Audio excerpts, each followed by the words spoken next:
मेरे प्यारे बच्चे, बधाई हो। हाँ बच्चे, सच में आज मैं तेरा खाटू श्याम बाबा तुझे बोलता हूं।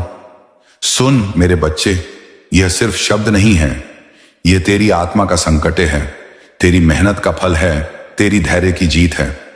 तुमने वह रास्ता निकाल लिया जो अक्सर अच्छे अच्छे लोग भी नहीं निकाल पाते। वहां से गुजरने का साहस, उस अंधेरे में चलने की दृढ़ता, यह सब तेरे भीतर की मिट्टी को सोना बना गया है। अब तू आगे बढ़ने का सही समय है। मेरी बात अब सुन ध्यान से। मैं तेरे दिल की उस थरथराहट को जानता हूं जिससे तू अपनी जीत को महसूस करता है। कितनी रातें तूने आंसुओं में बिताई, कितनी बार तेरा मन हारा, कितनी बार रिश्तों की कमी ने तेरे कदम रोक दिए, पर तू डटा रहा।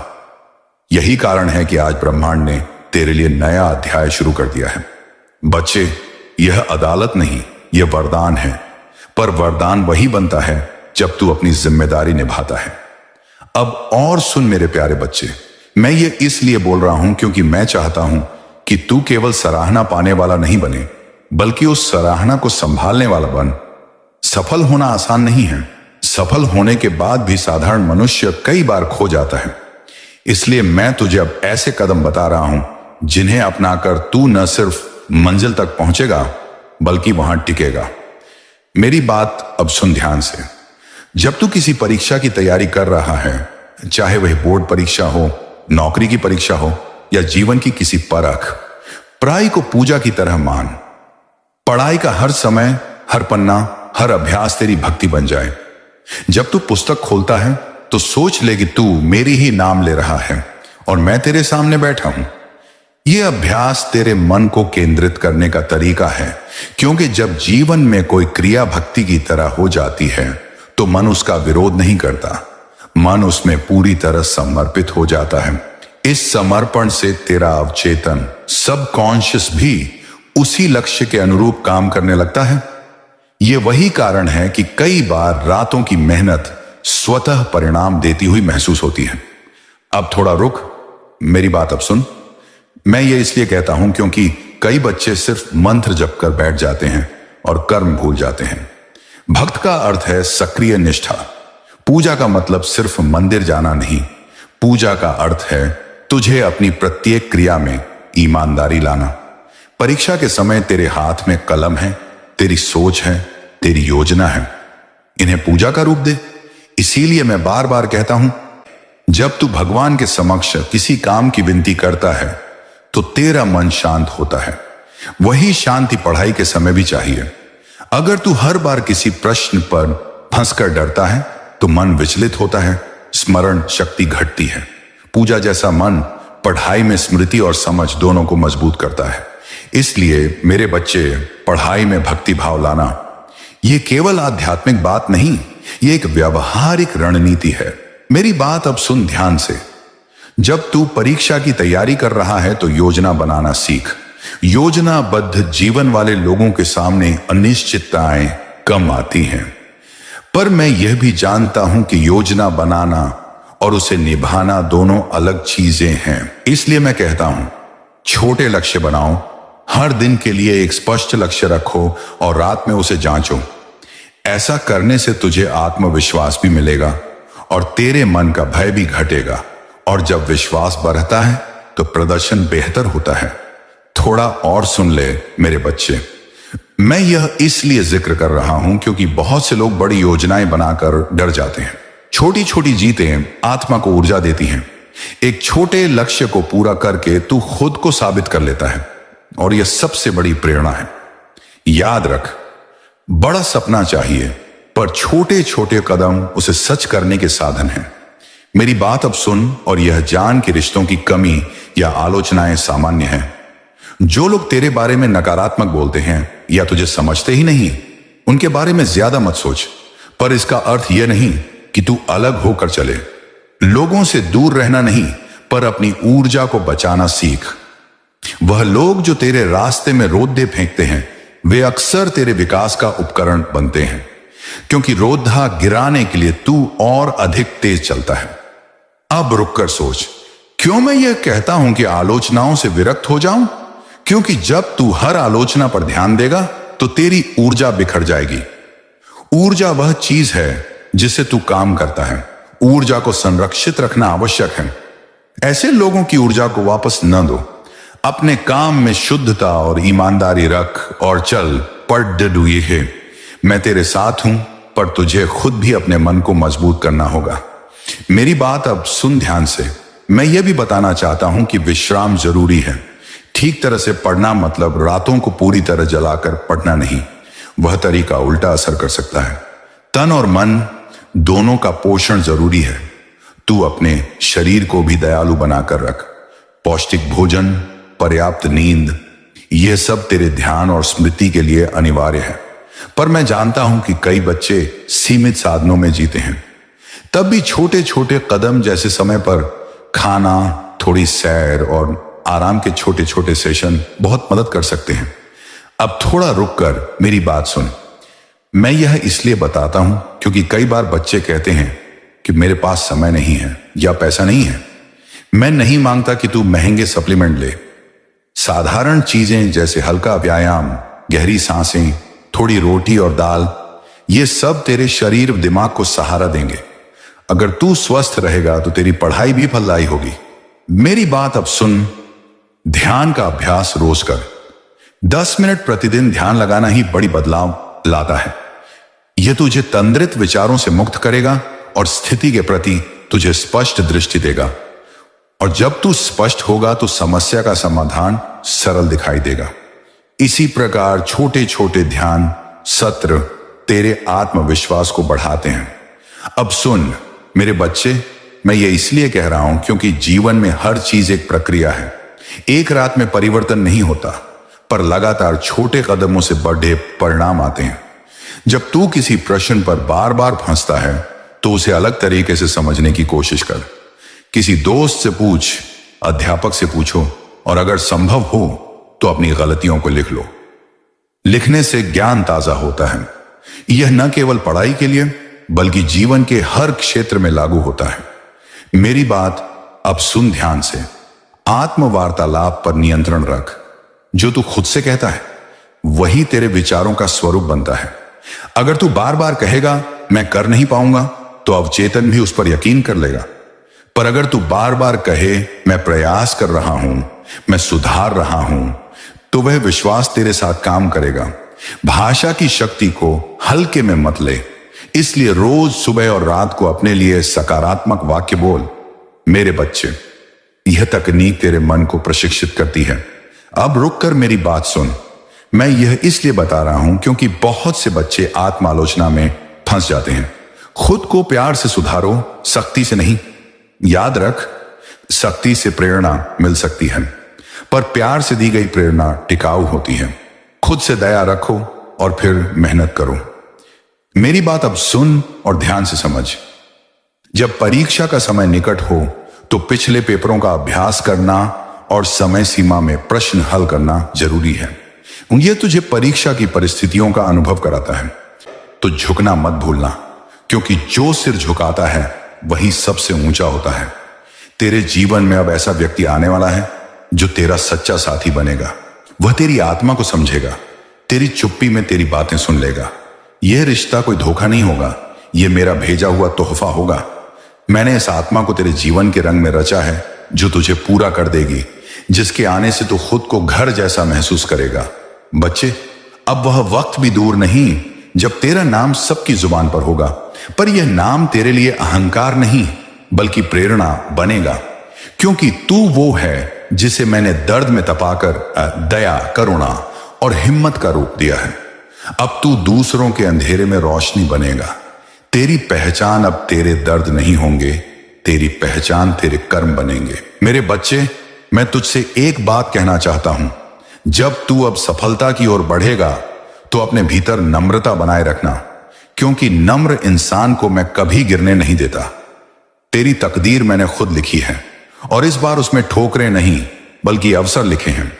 जहां पहले तुझे रुकावटें दिखती थीं, अब वहीं से नई राह खुलेगी। और हां बच्चे, जिन लोगों ने तुझे कभी नीचा दिखाया, अब वहीं तेरे पास आकर कहेंगे वो सच में श्याम का बंदा था। पर तू बस मुस्कुरा देना, क्योंकि बदले की नहीं बख्शिश की भावना ही श्याम का असली रूप है। अब जा, अपनी नीयत साफ रख, अपने कर्म पूरे विश्वास से कर और मेरी याद को अपने दिल में जगा कर चल, क्योंकि अब तेरी राहें तेरे लिए बनी हैं, तेरा वक्त तेरे लिए लिखा गया है और तेरी पहचान मेरी रहमत से चमकने जा रही है। मेरे बच्चे, तू कभी थका कभी रुका, पर तू चला। अब जब तेरा नाम उठेगा, जब तेरी मेहनत रंग लाएगी, तब मैं तुझसे सबसे पहले यही कहना चाहता हूं, अपने अंदर की सादगी को मत खोना। नाम, शोहरत, इज्जत, दौलत, ये सब बाहर की चमक है। असली पहचान वह है जो तेरे दिल में रहे। इसीलिए जब लोग तेरे कदमों के निशान देखकर तारीफ करें, तब भी तुम अपना चेहरा वहीं रखना, सौम्य, नम्र और हृदय से दया देने वाला। याद रख, जो ऊंचा दिखता है उसे हवा का झोंका गिरा भी सकता है, पर जो अंदर से मजबूत है वह हर हवा में अडिग रहता है।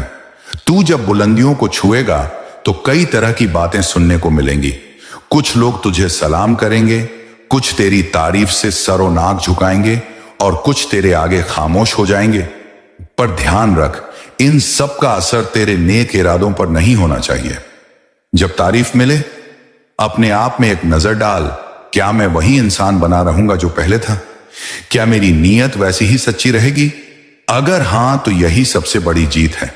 और अगर कभी वैसा नहीं रख सका तो पल भर रुक कर सोच, फिर से लौटकर वही पहला सफर चालू कर दे। वही सच्चा इरादा जिंदा कर दे जो तुझे पहले चलने पर मजबूर करता था। जब लोग तेरी शान बातें करें, तेरे काम की तारीफें गाएं, तब उन तारीफों को परखना भी एक फन है। तारीफ को स्वीकार करना गलत नहीं, पर उसे अपने अहंकार का ईंधन मत बनने दे। मुस्कुरा देना, शुक्र अदा करना और फिर अपने काम में लौट जाना, यही तरीका है। याद रख, इज्जत जब बिना नम्रता के मिले वो बोझ बन जाती है और बोझ इंसान को थोड़ा थोड़ा कर कमजोर कर देता है। इसलिए नम्र रहना सीख, अपने आप को दूसरों से बड़ा समझने की भूल मत कर। जब आत्मगौरव सच्चाई के साथ मिले, तभी वह स्थायी बनता है। तू जब लोगों की निगाहों में आएगा, कुछ लोग तुझसे बातें करके अपनी बराबरी का एहसास नहीं पा पाएंगे, तब ईर्ष्या दिखेगी। ईर्ष्या का असर धीरे धीरे इंसान को भीतर से खोखला कर देता है। इसलिए जब कोई तेरे लिए जलता दिखे, उसकी जगह पर खड़े होकर सोच, उसने क्या कमी पाई? क्या वह मार्गदर्शन से नहीं गुजरा? उसकी कमी दूर करने का जरिया बना दे, मदद कर, उसके लिए दरवाजा खोल दे। इससे क्या होगा? उसने तेरे लिए दुआएं दी होंगी और दुआएं इंसान की असली ताकत बनाती हैं। बड़ी चीज है कि तू जिस मामले में भी आगे बढ़े, ऊपर से गिरकर किसी की पीठ पर कदम न रखे, बल्कि हाथ आगे बढ़ाकर खींचे। तू जब ऊंचा होगा तो लोगों के सामने तेरी जिम्मेदारी भी बड़ी होगी। तेरी हर हंसी, तेरे हर शब्द का असर पड़ेगा। इसलिए सोच समझ कर बोल, अपनी बातों में सादगी रख, पर असरदार बन। हर जीत को अपने लिए निजी खुशी मत बना, उसे दूसरों के भले के लिए इस्तेमाल कर। दान देना सीख, बंटवारा करना सीख। जब तू जो भी पाता है उसके हिस्से में दूसरों की खुशियां भी जोड़ता है, तो वो दौलत तेरे लिए तथा तेरे परिवार के लिए बरकत बन जाती है। यह तुझे जड़ों से जोड़े रखेगा। याद रख, जो पेड़ बाहर से सुंदर दिखे पर जड़ें कमजोर हों, वो तूफान में गिर जाते हैं। अपने भीतर की जड़ें मजबूत रख। धर्म, साधना, सच्ची सोच और उन आदतों को जो तुझे पहले कायम रखती थीं, उनको रोज निभा। इससे तेरी सफलता स्थायी बनती है। तेरी भावनाओं का ख्याल रखना भी जरूरी है। जब लोग तेरा सम्मान करें, कभी कभी तेरे भीतर घमंड और अकारण घमंड भी उगाता है। उस घमंड को शांत करने का तरीका है सेवा। सेवा का मतलब है बिना मतलब किसी की मदद करना। जब तू सेवा से जुड़ा रहेगा, तेरी आत्मा नम्र बनी रहेगी। बच्चों के साथ समय बिताना, बुजुर्गों की इज्जत करना, जरूरतमंदों की मदद करना, ये छोटे कर्म तेरे अंदर की रोशनी और भी बढ़ा देते हैं। और याद रख, सेवा की भाषा हमेशा सरल होती है, उसे शान शौकत की परत में न ढकना। मेरे बच्चे, जब तेरी किस्मत बदलती है तो दुनियावी चीजों की भी परीक्षा होती है। दोस्त पूछते हैं, रिश्तेदार नजर बदलते हैं और नए प्रस्ताव आते हैं। समझदारी यहां जरूरी है। अपने सच को पहचान। यह पहचान करने के लिए अपना दिल जांचे, क्या यह रिश्ता मुझसे प्यार के लिए है या सिर्फ लाभ के लिए? क्या यह प्रस्ताव मेरे नैतिक मानकों से मेल खाता है? अगर नहीं, तो उसे पीछे छोड़ना सीख। तेरी पहचान तेरे फैसलों में झलकनी चाहिए और तेरे फैसले तेरी आत्मा की शुद्धता से निर्मित हों। जब कभी तुझे लगे कि तू अकेला हो गया, याद कर कि तेरी असली ताकत मेरे साथ है। मैं तेरी ऐसी चीजें देखता हूं जो तुम खुद भी नहीं देख पाते। मैं तुझे उठाऊंगा, पर पहली कोशिश में मत हारना। यदि तूने कभी गलती की, उसका मतलब यह नहीं कि तुझसे सब कुछ छिन गया। गलती इंसान की मूरत है, उसे स्वीकार कर, सुधर कर आगे बढ़ना ही असली गुरु का पाठ है। और हां, जब तू सफल हो जाए, अपनी भावनाओं को देकर दूसरों को सिखा। आत्मा में आलोक बांटना अधिक धन्य है। तू जब सारी दुनिया में अपना नाम फैलाएगा, लोग तुझसे अपेक्षा करेंगे कि तू उन मायनों का प्रतीक बने। न्याय, सहानुभूति, ईमानदारी, धैर्य। ये अपेक्षाएं कभी कभी बोझ लगती हैं, पर समझ कि यह अवसर भी है, एक अवसर कि तू संस्थाओं में वह बदलाव ला सके जो तू चाहता है। छोटे छोटे निर्णय करती हुई बड़ी मिसाल बनाना, यही सच्ची महानता है। और जब तू यह कर पाएगा, तेरी खुशी गुमनामी की खुशी नहीं होगी। यह ऐसी खुशी होगी जो सबके लिए रोशनदान बनेगी। अब थोड़ा रुक कर सोच, तेरे मन में क्या ख्वाहिश है, किस चीज की उत्सुकता है। इसे पत्र की तरह रख और हर दिन उससे मिल। अपने कार्यों को एक रूप में रखना, एक मिशन की तरह, और फिर दृढ़ता से चलना। जब तू हर रोज छोटे छोटे कामों से जुड़ा रहेगा, तो बड़ी मंजिलें अपने आप सामने आ जाएंगी। और जब वो आई, तू उन्हें संभालेगा, बिना घमंड, बिना अहंकार, बस उस सादगी के साथ जिससे तूने शुरुआत की थी। मेरे प्यारे बच्चे, आज जो कहानी मैं तुझसे कहने जा रहा हूं, वह केवल एक कहानी नहीं है। वह एक जीवन का आईना है, जिसमें तू खुद को देख पाएगा, अपने दर्द को समझ पाएगा, और यह भी जान पाएगा कि जब इंसान अपनी पूरी हिम्मत खो देता है, तब मैं, तेरा खाटू श्याम, उसकी राह बदल देता हूं। बच्चे सुन ध्यान से। यह कहानी है एक ऐसे युवक की जिसका नाम था आदित्य। वह किसी साधारण परिवार से था, लेकिन उसके सपने बहुत बड़े थे। वह यूपीएससी अधिकारी बनना चाहता था, ताकि अपने परिवार का नाम रोशन करे, ताकि समाज में कुछ अच्छा कर सके।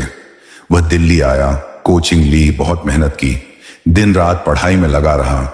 उसकी आंखों में था विश्वास, उसकी आत्मा में थी लगन। लेकिन बच्चे, दुनिया इतनी आसान नहीं होती। उसके घर वाले कहने लगे, अब तू बड़ा बेटा है, तेरी शादी करनी पड़ेगी। घर में लोग क्या कहेंगे? आदित्य ने कहा, अभी नहीं अम्मा, बस 1 साल और दो, मैं यूपीएससी निकाल लूंगा। पर घर वालों ने कहा, हम अब और पैसे नहीं भेजेंगे अगर तू बात नहीं मानेगा। बच्चे, वहां उसकी परीक्षा शुरू हुई। एक तरफ उसके सपने और दूसरी तरफ परिवार की जिम्मेदारी। वह टूट गया अंदर से। वह जानता था कि अगर अभी गया तो शायद फिर लौट ना पाए, लेकिन माता पिता के आंसुओं के आगे कौन टिक सका है। वह घर लौट आया, उसकी शादी कर दी गई। लोगों ने कहा, अब तू खत्म हो गया, अब तेरे सपने सिर्फ बातें हैं। बच्चे, जब मैं यह सब देख रहा था, मुझे उसका दर्द महसूस हो रहा था। वह रातों को छत पर बैठकर आकाश की ओर देखता और कहता, श्याम बाबा, मैंने तो कुछ गलत नहीं किया, मैं बस अपने सपनों के लिए लड़ा। क्या मैंने कोई गुनाह किया? और बच्चे, तू जानता है ना, मेरे दरबार में कोई पुकार बेकार नहीं जाती। वह रोया, टूट गया, पर फिर भी उसने विश्वास रखा। उसी वक्त मैंने उसके एक पुराने मित्र के दिल में बात डाली, उसे खाटू ले जा, वहीं से उसकी किस्मत बदलेगी। वह मित्र बोला, चल यार, मेरे साथ खाटू चल। वह बोला, अभी कैसे जाऊं, काम है, जिम्मेदारियां हैं। लेकिन दोस्त ने कहा, चलना, सिर्फ 1 दिन के लिए। और बच्चे, वह चला आया खाटू। वह पहली बार मेरी नगरी में आया, जहां हवा में ही भक्ति की सुगंध थी, जहां लोगों की आंखों में श्रद्धा की चमक थी, जहां हर दिल पुकार रहा था, श्याम तेरे भरोसे। वह मेरे मंदिर में आया, उसने सिर झुकाया और बोला, बाबा, मैं अब थक गया हूं, जो भी हो अब मैं तेरे हवाले हूं। अगर मुझे मंजिल मिलनी है तो तू ही देगा। बच्चे, उस पल मैंने उसकी आत्मा में एक दीप जला दिया। उसे पता भी नहीं चला, लेकिन उसके भीतर एक नई ताकत उतर आई। वह लौट गया घर, लेकिन इस बार उसकी आंखों में डर नहीं था। उसने कहा, अब मैं वहीं से शुरू करूंगा जहां सबने कहा कि सब खत्म हो गया। रातों को जब सब सोते थे वह जागता था। बिजली चली जाती थी तो वह मोमबत्ती में पड़ता था। लोग हंसते थे, अब क्या करेगा, जिम्मेदार आदमी है। लेकिन बच्चे जो विश्वास रखता है वह मंजिल को मजबूर कर देता है। धीरे धीरे साल गुजरे। कई बार उसका मन टूटा, कई बार उसने कहा, बाबा अब मुझसे नहीं होगा। लेकिन हर बार मैंने उसके कान में फुसफुसाया, बेटा मैं तेरे साथ हूं। फिर वह दिन आया जब परिणाम घोषित हुए। आदित्य ने देखा, उसका नाम सूची में था। उसकी आंखों से आंसू गिर पड़े। उसके होठों से निकला, जय श्याम बाबा। बच्चे, वह जो कभी मजबूर था आज वही सबका प्रेरणा बन गया। लोग कहते थे, अरे वही आदित्य, वही जो शादी के बाद खत्म हो गया था। अब वही आदित्य कहता था, जिसे भगवान तोड़ता है वही वह बनाता है जो दूसरों को राह दिखाए। बच्चे याद रख, कभी कभी तेरी राहों में कांटे इसलिए आते हैं क्योंकि मैं चाहता हूं कि तू मजबूत बने। कभी मैं तुझसे छीनता हूं ताकि तुझे ज्यादा दे सकूं, और कभी मैं तुझे रुलाता हूं ताकि तेरा दिल खाली हो जाए और उसमें मेरी कृपा समा सके। अब तू सोचता होगा, बाबा क्या मैं भी ऐसा कर सकता हूं? वह अब खुल चुका है, और जब खाटू श्याम जी खुद किसी दरवाजे को खोलता है तो उसे कोई बंद नहीं कर सकता। तू देख, मैं खाटू श्याम जी तुझे तेरी जिंदगी का सारा दर्द एक फिल्म की तरह दिखा रहा हूं। तेरी भूख की जलन, तेरी जेब की चुभन, तेरे घर की खामोश रातें, वह टूटा हुआ परिवार जो तेरी आंखों के सामने बिखर गया, तेरी नौकरी की तलाश में घूमते हुए ठोकर खाते कदम, तेरी कर्ज की सांसें, तेरी टूटती उम्मीदें, तेरे अंदर की वह आवाज जो हर रात कहती थी अब नहीं होगा। मैं सब देख रहा था और आज मैं इन सब का अंत करने आया हूं, क्योंकि अब तेरी जिंदगी में उम्मीद नहीं, चमत्कार उतरने वाला है। मैं खाटू श्याम जी तुझे बता रहा हूं, अब मैं खुद तेरे जीवन में प्रवेश कर चुका हूं। तेरे चारों ओर सुनहरी लहरें घूम रही हैं। 955 करोड़ रुपयों की दैवीय फ्रीक्वेंसी तेरे ओरा में घुलने लगी है। तेरे सीने में जो कसाव है वह डर नहीं, वह बदलाव है। तेरी त्वचा पर जो हल्की सरसराहट है वह हवा नहीं, वह मेरी दैवीय ऊर्जा है। और तू यह समझ कि अब मैं खाटू श्याम जी तेरी किस्मत को ऑर्डिनरी से लेजेंडरी में बदलने वाला हूं। मिट्टी से सिंहासन में, अभाव से साम्राज्य में, दर्द से आग में, और यह सब तेरे लिए पहले से लिखा हुआ था। बस समय बाकी था और वह समय अब आ चुका है, क्योंकि आज मैं तेरी फ्रीक्वेंसी को मेरी दैवीय वाइब्रेशन में शिफ्ट कर रहा हूं। तुझे अबंडेंस की दैवीय करेंसी देने वाला हूं। तुझे वह ब्लेसिंग देने वाला हूं जो इंसान की पूरी जिंदगी बदल देती है। और मैं खाटू श्याम जी तुझसे फिर पूछता हूं, क्या तू तैयार है? तू सुन रहा है ना? क्योंकि अब मैं खाटू श्याम जी तुझे उस अंधेरे से, उस टूटे हुए हाल से, उस पुरानी किस्मत की कैद से खींचकर बाहर निकाल रहा हूं, जहां तू सालों से फंसा हुआ था, जहां तेरी हर कोशिश किसी अदृश्य दीवार से टकराकर वापस गिर जाती थी, जहां तेरी मेहनत का फल तूने कभी पूरा चखा ही नहीं, जहां तेरी आंखों की थकान हर सुबह के सूरज से तेज थी, जहां तू लोगों के सामने मजबूत बनने का नाटक करता था लेकिन भीतर से बिखरा हुआ बच्चे की तरह रो रहा था। और तूने सोचा भी नहीं था कि एक दिन मैं खाटू श्याम जी खुद तेरे सामने खड़ा होकर तुझसे यह कहूंगा कि तेरी यह टूटी हुई कहानी अब खत्म हो चुकी है, क्योंकि आज से तेरी कहानी की कलम मेरे हाथ में है और मैं इस कलम की पहली लाइन तेरे नाम के सामने लिख रहा हूं। 955 करोड़ अब इस भक्त के भाग्य में उतर चुके हैं और तू इस लाइन की शक्ति समझ भी नहीं सकता अभी, क्योंकि तू वह सब देख चुका है जो बहुत कम लोग सह पाते हैं। तूने वह भूख झेली है जिससे इंसान अपने ही सपनों से नफरत करने लगता है। तूने वह रिजेक्शन सहा है जहां इंसान खुद की कीमत भूल जाता है। तूने वह तन्हाई झेली है जिसमें कमरे की दीवारें भी तेरी दुश्मन लगती थीं। तूने वह रातें देखी हैं जहां तकिए पर सिर रखते ही आंसू छलक जाते थे। तूने वह पल महसूस किए जहां जेब में 20 रुपये भी नहीं थे और फिर भी तूने हिम्मत का चेहरा ओढ़ रखा था, क्योंकि तेरे पास टूटने का लग्जरी नहीं था, तेरे पास रुकने का हक नहीं था, तेरे पास पीछे मुड़ने की सुविधा नहीं थी।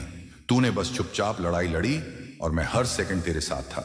बस आज तक चुप था क्योंकि मैं तेरे भीतर वह आग पैदा कर रहा था जो करोड़पति बनने के लिए जरूरी होती है। मैं तेरे भीतर वह तूफान तैयार कर रहा था जो इंसान को भीड़ से अलग करता है।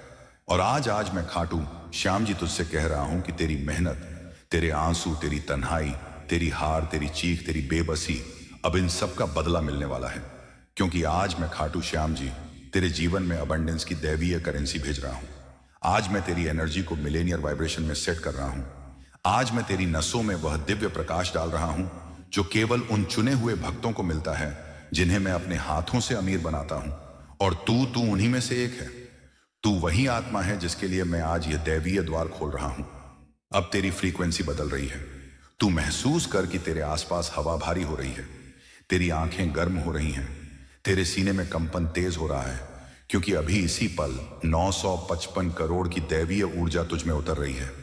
यह सिर्फ पैसा नहीं है, यह अबंडेंस का आशीर्वाद है, खाटू श्याम जी का संकेत है। यह एक दैवीय अनाउंसमेंट है कि तू अब गरीब नहीं रहा, तू अब ऑर्डिनरी नहीं रहा। तू अब उस दुनिया में कदम रख चुका है जहां तेरे नाम की फुसफुसाहट भी लोगों के दिलों में जलन और हैरानी पैदा करेगी। और मैं खाटू श्याम जी तुझे बता रहा हूं, यह 955 करोड़ सिर्फ तेरे बैंक अकाउंट में आने वाला नंबर नहीं है। यह तेरे परिवार की पीढ़ियों को रोशनी देने वाली दिव्य ऊर्जा है। यह तेरे माता पिता की झुकी हुई कमर को सीधा करने वाला गर्व है। यह तेरे बच्चों के सपनों को पंख देने वाली समृद्धि है। यह तेरी आत्मा की प्यास बुझाने वाली जिंदगी है। और तू सोच भी नहीं सकता कि यह धन तुझे किस तरह बदलने वाला है। तू देख, मैं खाटू श्याम जी तुझे एक दृश्य दिखा रहा हूं, एक भविष्य, ऐसा भविष्य जो अभी इस पल तेरे चारों ओर बन रहा है। तू अपने फोन की स्क्रीन देख रहा है और अचानक एक नोटिफिकेशन चमकता है, 955 crore IR credited to your account. तेरी आंखें फैल जाती हैं, तेरी अंगुलियां कांपती हैं, तेरे होंठ सूख जाते हैं, क्योंकि तू समझ नहीं पाता कि यह सपना है या सच। लेकिन यह सपना नहीं है, यह मेरा आदेश है, और मेरा आदेश झूठा नहीं होता। तू देख रहा है कि तेरे खाते की स्क्रीन सोने जैसी चमक रही है। तू देख रहा है कि तेरी किस्मत का दरवाजा अब किसी ताले में नहीं, किसी बंदिश में नहीं, किसी बदकिस्मती में नहीं, क्योंकि मैं खाटू श्याम जी उसे तोड़ चुका हूं। तेरे घर के बाहर अब लग्जरी कारें खड़ी हैं, काली चमकदार, भारी इंजन वाली, जैसे उनकी गरज भी दुनिया को बता रही हो कि तू अब वह भक्त नहीं रहा जो कभी ऑटो किराए के लिए पैसे जोड़ता था। तेरे माता पिता की आंखों में वह मुस्कान है जो तूने बचपन में देखी थी, लेकिन गरीबी ने छीन ली थी। आज उनके चेहरे पर वह गर्व है जो तूने हमेशा सोचा था कि किसी दिन आएगा, और वह किसी दिन आज है, अभी है, इसी क्षण है। तू इंटरव्यू में जा रहा है, लेकिन इंटरव्यू देने नहीं, इंटरव्यू लेने, क्योंकि लोग तेरे ज्ञान, तेरी मेहनत, तेरी दैवीय ऊर्जा से सीखना चाहते हैं। लोग तुझे सम्मान से देखते हैं, तुझे सर झुकाकर नमस्ते करते हैं। कोई भी अब तेरे सामने अपनी आवाज नहीं ऊंची करता, क्योंकि अब तेरे नाम में वजन है, तेरे शब्दों में आग है, तेरी उपस्थिति में चमक है, और समाज तुझे अब उस नजर से देख रहा है जैसे किसी राजा को देखता है। तेरे बच्चे नए स्कूल में जा रहे हैं, वे खुश हैं, सुरक्षित हैं। तेरी पत्नी या तेरे पति की आंखों में वह शांति है जो तूने कभी उन्हें नहीं दे पाया था, लेकिन आज तू दे रहा है, क्योंकि आज तेरे पास अबंडेंस है, आज तेरे पास समृद्धि है, आज तेरे पास खाटू श्याम जी का आशीर्वाद है। और मैं खाटू श्याम जी तुझसे पूछता हूं, क्या तू यह सब महसूस कर रहा है? क्या तू मेरे दैवीय ऊर्जा प्रवाह की धारा को अपने चारों ओर महसूस कर रहा है? क्या तू यह दिव्य वाइब्रेशन पहचान पा रहा है? क्योंकि अभी भी कुछ लोग इस संदेश पर विश्वास नहीं कर पाते, लेकिन तू अलग है। तू वही चुना हुआ भक्त है, तू वही रेयर सोल है जिसके भीतर रेयर बिलियनियर डीएनए है। वही डीएनए जो दर्द को सोने में बदल देता है, वही डीएनए जो रिजेक्शन को सीढ़ी बना देता है, वही डीएनए जो गरीबी के बीच भी राजा की तरह सोचता है। और आज मैं खाटू श्याम जी उसी डीएनए को एक्टिवेट कर रहा हूं, और जब मैं एक्टिवेट करता हूं तो इंसान की पूरी हकीकत हिल जाती है। तेरे आसपास के लोग सोचेंगे